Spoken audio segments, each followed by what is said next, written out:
وصحبه ومن تبعهم بإحسان إلى يوم الدين. السلام عليكم ورحمة الله وبركاته. We thank Allah subhanahu wa ta'ala for His infinite mercy on us. We pray Allah subhanahu wa ta'ala to accept all our efforts as a matter of ibadah. The topic we want to discuss with ourselves today is on the Fiqh of Zakatul Fitr and Eidul-Fitr. That is, understanding the concept of Zakatul Fitr. Zakatul Fitr is the food that we give to the needy on the day of Eid. That those that are fasting, that has the capacity to cater for themselves and their family, and they also have abundance apart from what they have to cater for themselves and their family. The Sunnah of the Prophets requires that we should give out Zakatul Fitr. There are specific amounts. We give it out to the needy so that they too can cater for their food need on that day, their need and the need of their family, so that we are going to prevent them from begging, moving from one house to the other on the day of Eid, so they can prepare their food at their various houses. So let's understand that what is the ruling on Zakatul Fitr. It says Zakatul Fitr is obligatory on Muslims based on so many traditions of the Prophet sallallahu alaihi wasallam. The Prophet Islam said on Zakatul Fitr, he said this Zakatul Fitr is Torah to the soul. It is a form of purification for the person that observes the fast. Because we are not perfect, we may have made some errors while observing our fast. So if you pay your Zakatul Fitr, Allah is going to use it to wipe away all those mistakes you have committed while you are observing fast, from the day one of Ramadan till the end of Ramadan. Then he also said in the tradition that Watamatu lil Masakin, that Zakatul Fitr is a source of food for the needy, those that cannot afford to feed their family on the day of that Eid. So that is why, as a Muslim, once you observe our fast, it is incumbent on us to pay the Zakatul Fitr. So scholars said that what is the wisdom why Muslims are enjoined to observe the payment of Zakatul Fitr? He said the first one is that we are doing it because we want to compensate for those mistakes and shortcomings that has occurred while we are fasting. The second one is that we want to use that avenue. To help the needy and feed them. And the third one is to foster community unity, to bring about compassion, to bring about unity. Because when we have a situation whereby every family in a community has what they can eat, every family that are Muslims family, they are not looking out for what are we going to eat for this Eid? What are we going to cook? What are we going to feed ourselves? So, but if those that have among us, we've been able to distribute and give it to those that does not have, then the whole of the community will be happy with themselves. So when we meet on the Eid day, everybody will be happy. We will not be looking at a situation where we will be moving from one door to the other, trying to beg on the day of Eid. That is why Islam said that Abnuhum and Aniswa, that you should prevent people from begging on the day of Eid. So one of the wisdom is that we want to foster community unity among our people. Then Zakatul Fitr is obligatory on Muslims, male, female, old, young, people that are mentally stable. Those are the people according to the tradition of the book of Imam Bukhari and Muslim that are supposed to observe the Zakatul Fitr. There are two conditions must be met before you can pay the Zakatul Fitr. The first one is that you must be a Muslim. You must be a Muslim. The second one is that you must have excessive amount of food that goes beyond what your family needs. So if you have excessive amount of food, after making preparation for what your family needs, then that excess one is the one that you now give out as a Zakatul Fitr. That is why in Islam, if you cannot afford to pay Zakatul Fitr, you are not allowed to go and borrow money because you want to pay Zakatul Fitr. So you only pay Zakatul Fitr because you can afford it. Because the wisdom is that Islam does not want us to be begging. So those that have amongst us should assist those that does not have. In a verse of the Quran, Allah said, "La takuna dulatan bayna aghniyai." Allah said, some of the regulations of the Sharia, Allah did it such that wealth is not going to continuously circulate among the rich alone. At least once with their riches, they could reach out to those that are poor from what Allah has blessed them with. So that is why Allah said that the two conditions is that we must be Muslim, then we must have essence, we must have surplus that is more than what our family needs. That is when we are eligible to pay the Zakatul Fitr. He said Zakatul Fitr, we are going to start with 2 days to each, a day to each. Then we have to pay it personally or before the Imam starts praying on the day of Eid. So, worst case scenario, very early in the morning, you should give it to those that need it. That's what the Prophet accept it, that you have paid Zakatul Fitr. So, scholars even said that if somebody dies before sunset, the sunset of the day before Eid, that such person, Zakatul Fitr is not obligatory on the person. But if the person dies after sunset, that is after Maghrib, that the person must pay Zakatul Fitr. Zakatul Fitr is also compulsory on the newborn baby. That the newborn baby is also required that we should pay Zakatul Fitr on that person. Then what is the amount of the Zakatul Fitr that we are expected to give? What should be given? In the scale of the Arabs, there is a scale called Sa. The Sa scale is used to measure what you give out as Zakatul Fitr on each person.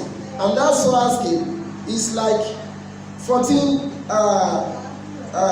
tin milk. 14 tin milk, when you use it to measure food.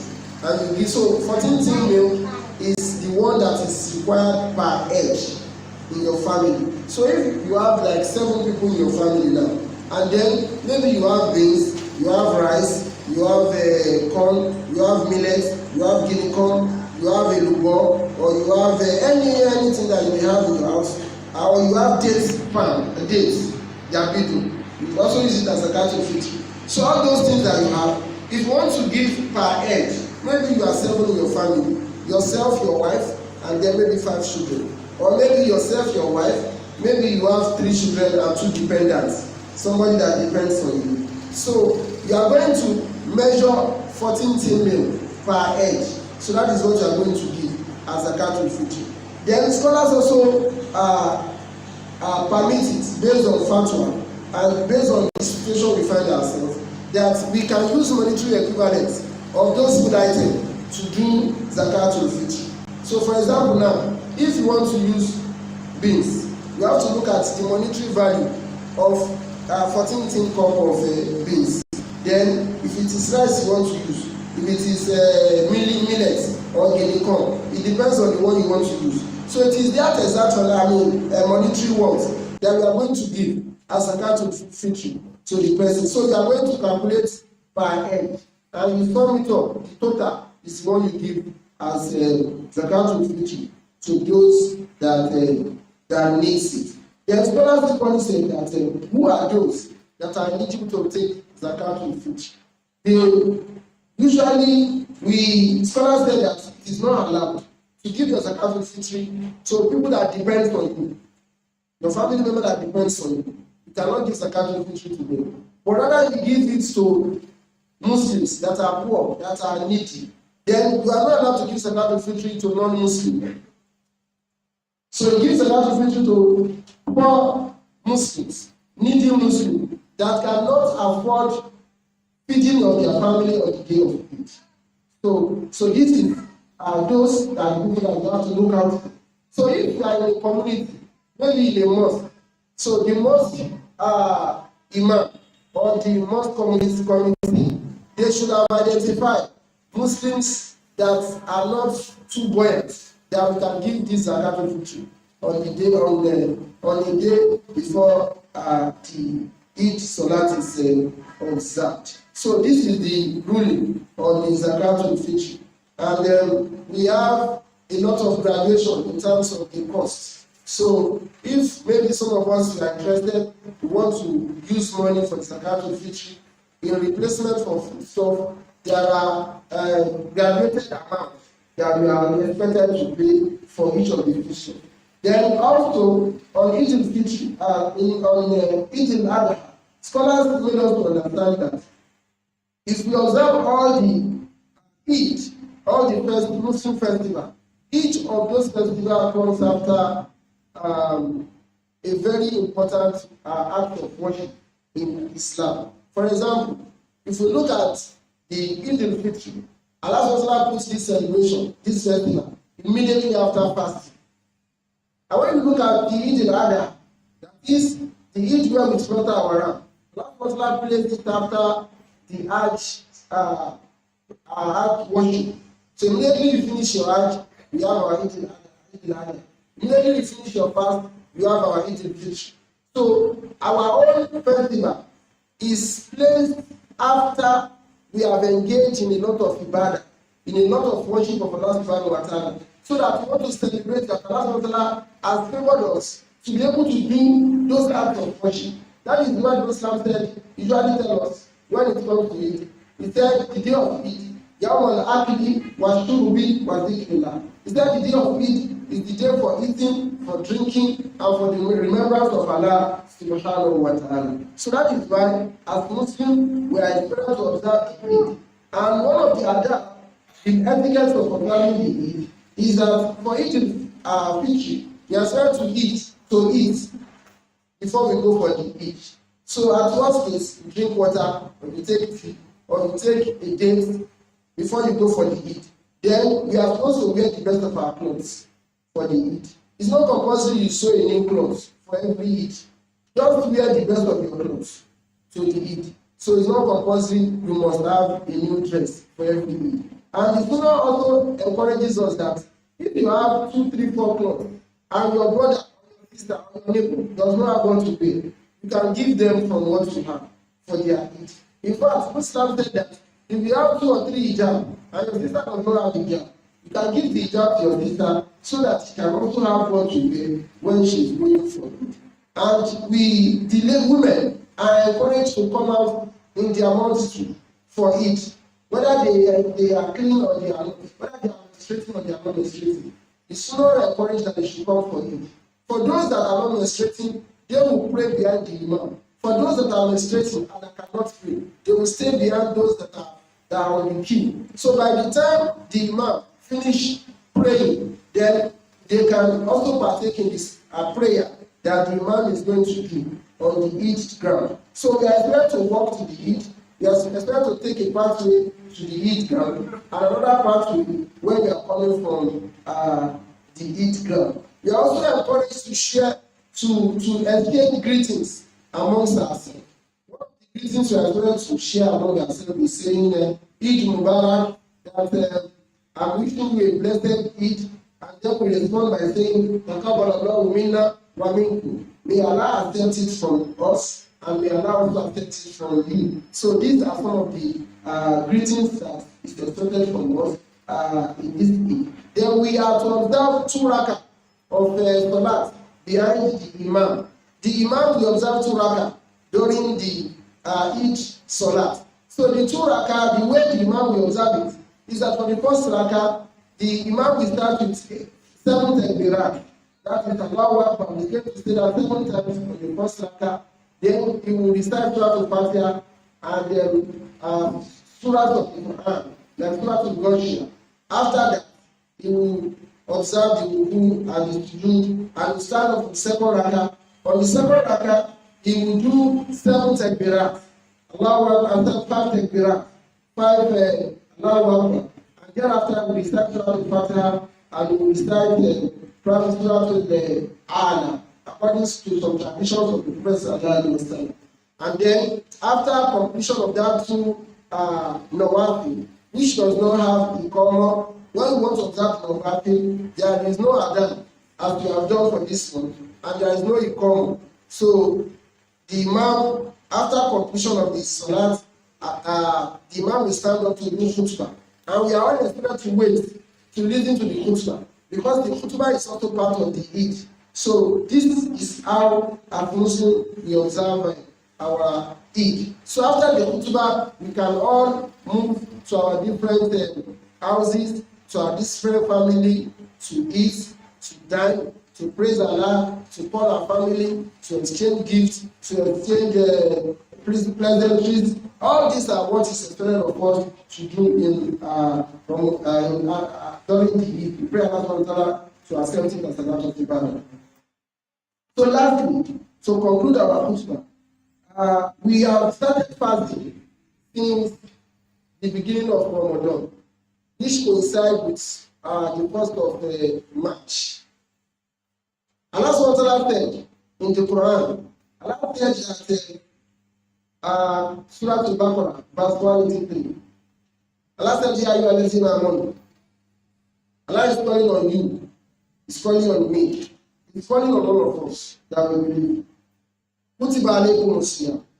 Allah said, fasting has been made compulsory on us, on you, on me, on the whole of us. Kama kutiba alal ladina min qablikum. As it was made compulsory on those before us. Why? Why is it made compulsory? La'allakum tattaqun. So that you can attain piety, so that you can fear Allah. Now the question is, كيف تقوى في رمضان هذا? How is your piety? How is your fear of Allah in this Ramadan? You have observed fast for almost 28 days. The question you need to ask yourself is, how is my fear of Allah in this Ramadan?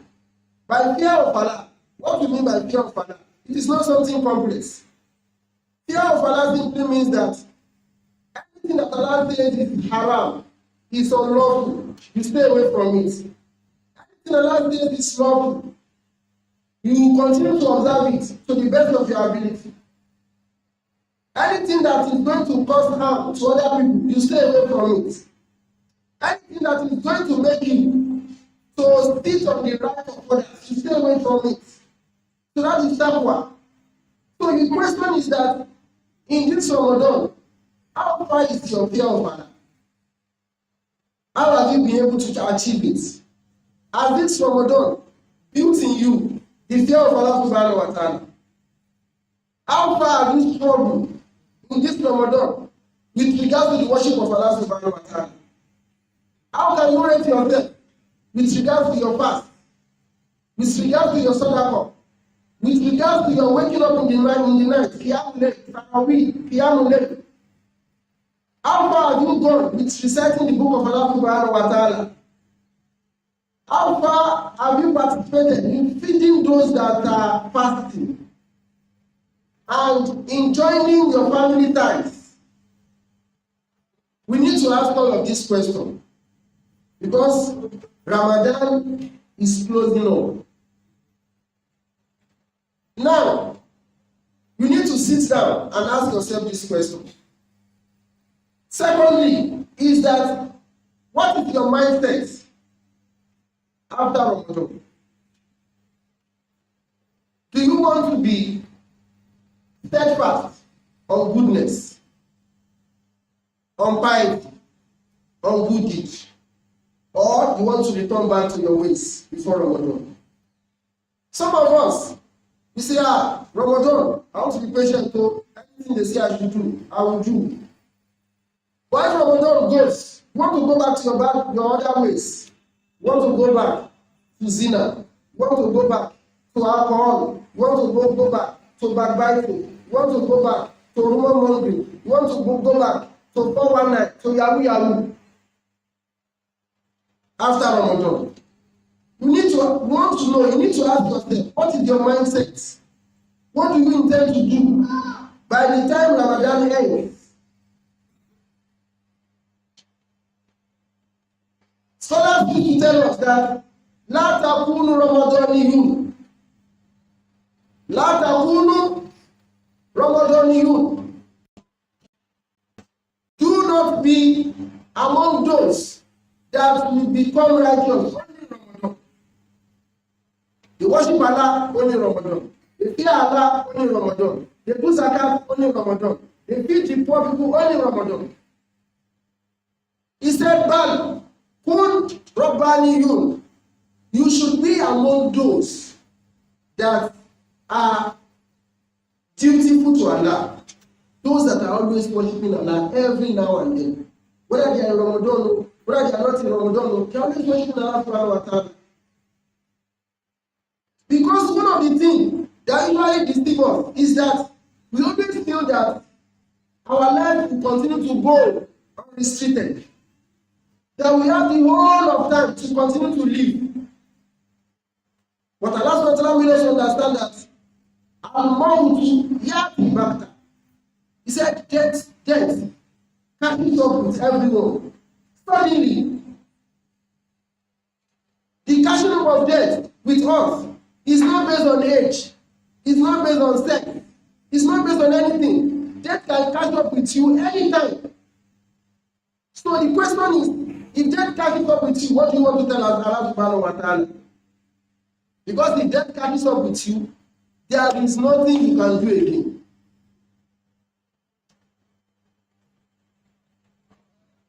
Allah made us understand that some people, by the time death catches up with them, they will be telling Allah that, oh Allah, give us time to go back so that we can do good deeds. We can be praying on time. We can be observing our compulsory for that. We can be doing all of the good deeds that we have had someone about. Allah said, that thing you have said, you have only said it. Allah said, there is a permanent barrier between somebody that has died and his ability to come back to this world till the end of the resurrection. So you should see this opportunity and the only opportunity for you to secure the pleasure of Allah subhanahu wa ta'ala, to secure the paradise of Allah subhanahu wa ta'ala, to be able to have a blessed eternal life when you leave this world. Lastly, a scholar called Mugabe, he will usually remind people. He said, read now, that all you brother, all you sister, Illa, Anaka, Kulik Tawada, that Allah created you alone. When Allah was created you, Allah created you. What will you Tawada? And your mother gave birth to you alone. Wasatamuta Wada. After some time, you are going to die alone. Watubu Aswada. Allah is going to raise you up alone. What you ask that Father, Allah is going to question you about what you have done in this world alone. So what are your preparations when you will be facing Allah one-on-one? There will not be any interpreter between you and Allah subhanahu wa ta'ala. Allah will be asking you questions. Have I not done this for you? What did you do? Have I not done this for you? What did you do? Have I not done this for you? What did you do? So we should see this Ramadan as an opportunity for us to secure our paradise, to secure Allah's mercy, to be able to secure paradise for ourselves. That is why Allah made us understand that it is only in Ramadan that the 8 gates that enters paradise, Allah will instruct the angels to open them. Throughout the Ramadan, the 8 days of paradise are left wide open. So that if you are able to do good deeds in them, Allah will count you among those that will be admitted into paradise. We pray Allah to accept all our efforts in Ramadan as ربنا تقبل صلاتنا وقيامنا وركوعنا وسجودنا اللهم لا نتحرج فلا تكلنا الى انفسنا طرفة عين وافنا من شرورنا كلها لا اله الا انت اللهم لا تدع لنا ذنبا في مقامنا هذا الا غفرته ولا هما الا فرجته ولا دينا الا قضيته ولا مريضا الا شفيته ولا حاجة من حوائج الدنيا ولا آخرة هي لك أيها لنا فيها صلاة إلا قضيتها وأنت لنا قضيتها يا أرحم الراحمين يا أرحم الراحمين يا أرحم الراحمين اللهم إنا نسألك الجنة اللهم إنا نسألك الجنة اللهم إنا نسألك الجنة وما قرب إليها من قول وعمل ونعوذ بك من النار ونعوذ بك من النار ونعوذ بك من النار وما قرب إليها من قول وعمل. اللهم إنا نسألك الخير كله عاجله وآجله ما علمنا منه وما لا نعلم، ونعوذ بك من الشر كله عاجله وآجله ما علمنا منه وما لا نعلم. اللهم لك أسلمنا وبك آمنا وتوكلنا فاغفر لنا ما قدمنا وما أسررنا وما أسرفنا وما أعلنا وما أنت أعلم به منا، أنت المقدم وأنت المؤخر لا إله إلا أنت. اللهم اغفر جميع المؤمنين والمؤمنات والمسلمين والمسلمات الأحياء منهم والأموات برحمتك يا أرحم الراحمين. اللهم اصرف عنا مجاهدين في كل مكان، اللهم اصرف عنا في غزة وفي فلسطين وفي اليمن وفي سوريا وفي إيران وفي كل مكان بحق قولك وإن جند لهم الغالبون. اللهم اجعل بلادنا نيجيريا آمنة مطمئنة وسائر بلاد المسلمين. اللهم اجعل بلادنا نيجيريا آمنة مطمئنة وسائر بلاد المسلمين. سبحان ربك رب العزة عما يصفون وسلام على المرسلين والحمد لله رب العالمين.